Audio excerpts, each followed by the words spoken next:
அனைவருக்கும் வணக்கம். நான் அந்தமான்லேருந்து அனிதா பேசுகிறேன். நான் மைவி3ல 1 இயராக ஒர்க் பண்ணுறேன். ஃபஸ்ட்டு ஓஎம்மா ஜாயின் பண்ணி ஓஎம்மா ட்ராவல் பண்ணேன் 2 மாதம் வரை. எனக்கு இவங்க என்ன பண்ணுறாங்க எல்லா செயல் திட்டங்களுமே ரொம்ப பிடிச்சிருந்துச்சு. பிஎம் அப்கிரேட் கொடுத்து நான் ஃபஸ்ட்டு வித்ட்ரா போட்டேன் 200 ரூபா. கரெக்டாக என் அக்கௌண்ட்டில் கிரெடிட் ஆயிடுச்சு. உடனே நான் இவங்கள்ட்ட எல்லாமே எனக்கு பிடிச்சிருந்துச்சு. இவங்க என்ன பண்ணுறாங்கன்னு பார்த்தோம்னா எல்லாமே சித்தா, அந்த காலத்தில் நம்ம பாரம்பரிய முறையில் குழந்தைங்களுக்கு கொடுத்த மருந்தை தான் இப்போ இவங்க சாப்பாட்டு முறையில் கொண்டு வர்றாங்க. எனக்கு அந்த இது ரொம்ப பிடிச்சிருந்துச்சு. நான் என் குழந்தைங்களுக்கு முடிஞ்சளவு இயற்கை மருந்து தான் உணவில் கொடுக்கணும்னு நினைப்பேன். இங்கிலீஷ் மெடிசனை நாடி போக மாட்டேன். அதனாலவே எனக்கு இந்த கம்பெனி மேலே ஒரு ஈர்ப்பு வந்துருச்சு. உடனே நம்மளும் ஒரு உறுப்பினராக சேர்ந்து வேலை பார்க்கலான்னு முடிவு பண்ணிட்டு சிஎம் அப்கிரேட் கொடுத்து ஆயுர்வேதிக் கேப்சூல் பர்ச்சேஸ் பண்ணிக்கிட்டேன்.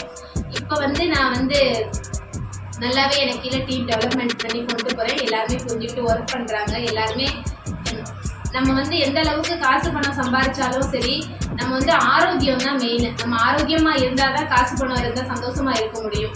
அதனாலவே எனக்கு நம்ம நிறுவனத்து மேலே ஒரு ஈர்ப்பு. இப்போ என்னோட சீலிங் லிமிட் 1485 ரூபா. நான் SG2வாக இருக்கேன். எனக்கு கீழே உள்ளவங்களுமே நல்லா புரிஞ்சுக்கிட்டு ஒர்க் பண்ணுறாங்க.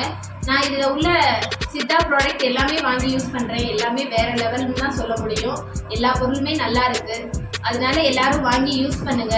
ஸ்டீபன் சார் நல்லா கைடு பண்ணுறாங்க. ஸ்டீபன் சாரோட மீட்டிங் எனக்கு ரொம்ப உதவியாக இருந்துச்சு. அதுவும் இல்லாமல் பூங்கோதை மேடம், என்னை இணைச்சி விட்ட மாமா, எல்லாத்துக்குமே இந்த தருணத்தில் நன்றி சொல்லிக்கிறேன். எல்லாருமே ஆரோக்கியமாக இருக்கணும்னு நானும் விரும்புகிறேன். எல்லாருக்கும் நன்றி, வணக்கம்.